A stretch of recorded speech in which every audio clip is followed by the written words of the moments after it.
self-service. Hello guys, nandito po ako ngayon guys sa Checkered Place. Dito ako nagkakain guys. Pag magkapira ng konti. Ito yung mga ulam nila guys, sobrang sarap. Pag gusto nyo kumain dito, hawakan nyo lang number guys, may number dito. Nawala Ito yung kanina. Ito yung nagaluto ng barbecue guys, medyo mahihain Ito yung mga ulam nila.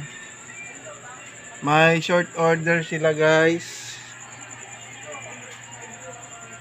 Ito yung mga order guys. Yung mga isda, barbecue. Yung tagaluto guys. Ito.